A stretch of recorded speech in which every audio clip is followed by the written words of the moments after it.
One thing that's seldom talked about but often happens is what I call the cult of nice white supremacy, or I guess we can also call it nice supremacy. Either way, I want to dive deep into this topic. I'm your host, Cool Colas, and you are now tuning into a new video on my channel. So let's get into it. I've said it before and I'll say it again. Most of the racism that you are going to experience as a black person in 2025 is going to be via covert racism. The days of having racism where you're called a hard ER or you have the KKK or Nazis are pretty much an anomaly. It's something that you typically are just not going to see as much as these little covert passive aggressive nitpicks. But I want to get in specifically to the topic of nice white supremacy due to a post that I saw on Threads recently where this sister basically mentioned that you can be nice and still be racist. And I want to dive deep into that. We call this type of white supremacy nice white supremacy because it doesn't have the look of being rude, disrespectful, degrading, or aggressive on its face. This type of white supremacy is actually quite polite. And we need to specifically talk about the people who exhibit these types of traits. But before I get into that, I want to talk about what people typically know to be true when it comes to covert racism. And when we also talk about this concept of nice white supremacy or nice supremacy. Most of the time when people think about overt racism versus covert racism, they attribute overt racism to the Republicans and the conservatives and those who are alt-right. And they attribute covert white supremacy to liberals, white liberals, that is. But I'm going to have to burst that bubble just for a quick second. Although a lot of you all believe that covert white supremacy is mostly done by liberals, Democrats, etc., who are white, most of the time covert white supremacy is actually via these moderate suspected white supremacists and then these conservative suspected white supremacists as well. And a lot of them act like this because they're on code with white supremacy and what they have to do to be able to still uphold those values while also not being outed. And when I say that they are on code with each other, what I mean is that they know that this is a system that is intangible but still very much real. And what I mean by that is they practice it in common law. There's no manifesto that you can open and then say, rule number 1 of white supremacy is that I'm going to eat out of a jar of mayonnaise. Rule number 2 is that I'm going to oppress a bunch of black people. It doesn't work like that. They just practice it in common law. It's something that they just tend to just kind of do. And I noticed the far uprise of these nice white supremacists, especially post Charlie Kirk's death. Now, a lot of them are kind of coming into a lot of these social media spaces and trying to have banter with a lot of different black platforms. Even if you look at, for example, Tariq Nasheed's platform, he has a lot of suspected white supremacists that come on his platform all the damn time. And there's a certain behavior that they have when they come on. It's almost like they're like kind of timid even when they come on. They're timid. They're kind of stuttering and shaking and stumbling over their words and not really sure what to say when. And they are apologizing every 5 seconds before they say something that is low-key passive aggressive. So they have this type of mentality or behavior where they're afraid to almost speak their minds because they know how they feel, right? But they're kind of tiptoeing around telling you exactly how they feel. A lot of them may present themselves as being polite, and I guess we can call their asses the polite whites. But what they really do is they try to tiptoe around what they really want to say. So they'll try to cover it up initially by, again, seeming that they're trying to make it seem like they're harmless, that they're shy, that they're afraid to speak their opinions, they're afraid to be outed, they're not trying to offend anybody, and then they low-key say something offensive. Or what they may do is they may try to say something offensive very quickly, and then they start rattling off a bunch of shit and changing subjects about 8 and 9 and 10 times. That way you don't realize that they just said some passive aggressive ass shit that's actually racist. So they like to do little things like that. They don't like to directly come at you and say, you're a hard ER. they like to kind of throw in some shit real quick and try to make it seem like you didn't hear that, but they're literally disrespecting you to your face. But they can't really do it in a way where they're standing on business. The thing about these nice white supremacists is that they'll be some of the sweetest people that you will ever meet, but they are some of the most racist people that you will ever meet as well too. So they'll do a lot of things probably while you're not even looking that are actually blatantly racist, but they will not do it to your face because a lot of them can't stand on business like grown ass men and tell you exactly who the fuck they are. And they can't also stand on business as women too, because women do this as well. It's not just men. But regardless, my point is that a lot of these suspected white supremacists are doing this because they're trying to create the facade that they're harmless or even an aid and an ally to black people. But at the same time, they also have a very passive aggressive vitriol towards black people. That's why they behave in the way that they do. So a lot of them will try to act like they're your friend,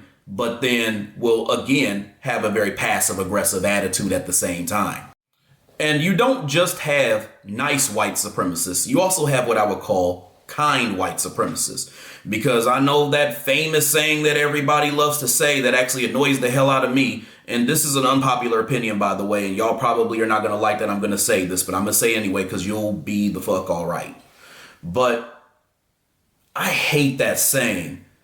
I'm not a nice person. I'm a kind person. I hear people say this shit over and over again. Let me tell you something. The reason why I don't like this saying is because I smell deceit and I smell bullshit. Most of the people who are saying this aren't even kind people. They're selfish or shitty people with kind tendencies, or even worse, kind moments. And they often claim the title of being kind because they believe that if they do a kind thing here or there, it's going to balance out their bullshit. And when it comes to the white supremacists, they're 10 times worse. They believe that if they do a kind thing here or they appear kind there, whatever the case is, it's going to balance out their racist asses and their racist ass mentalities. So a lot of times they'll do kind things for black people. I mean, they'll bring you a little fried chicken dinner. You know what I'm saying? They'll do little favors for you. And then they'll especially go around and try to make it seem like they're the greatest person on earth because they cater to some damn dogs. I mean, think about the way that they just go way out of their way for dogs. I mean, it's just like a weird obsession.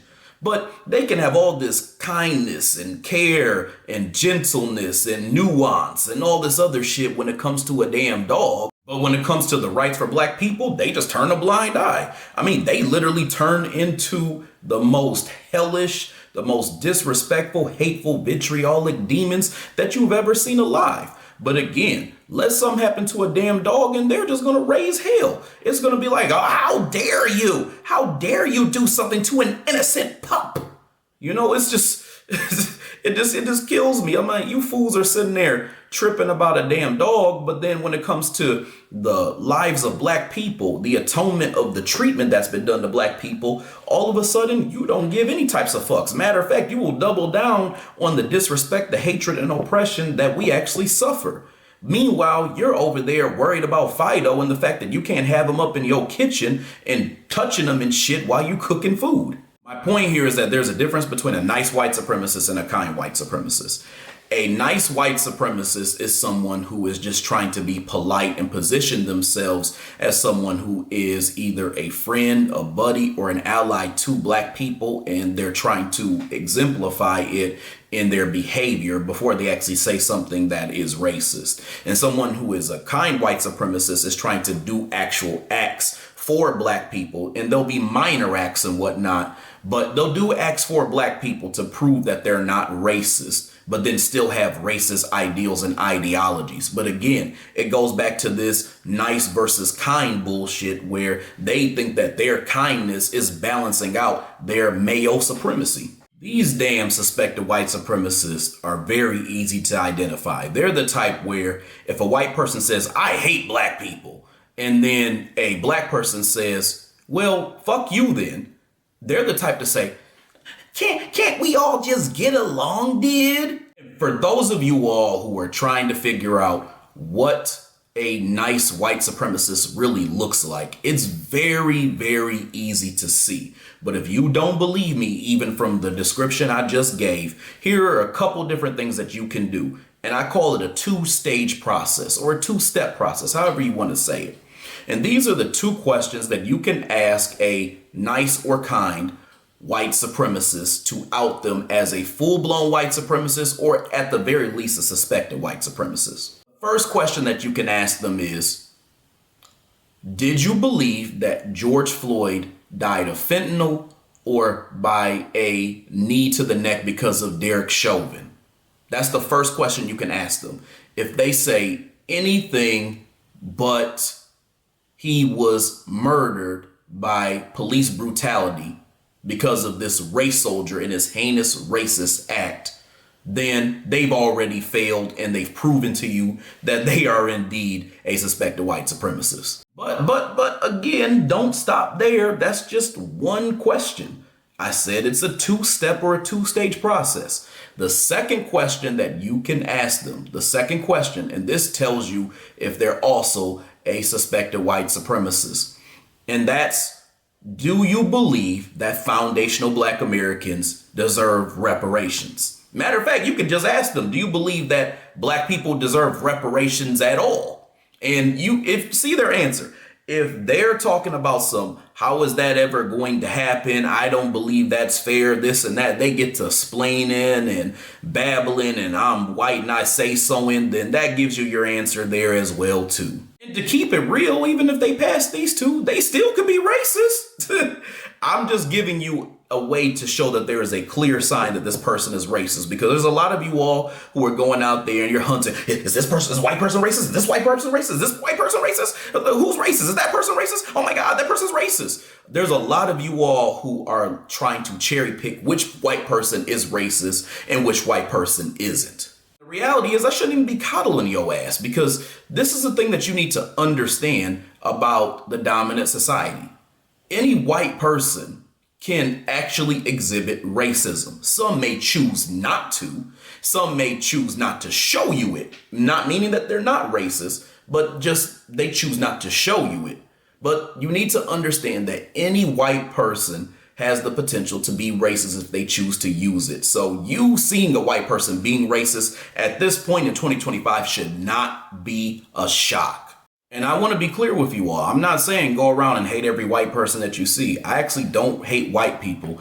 I hate white supremacy and racism. My main goal is to tackle white supremacy and racism, because we need to replace the system of white supremacy with the system of justice. And that's simply what it comes down to.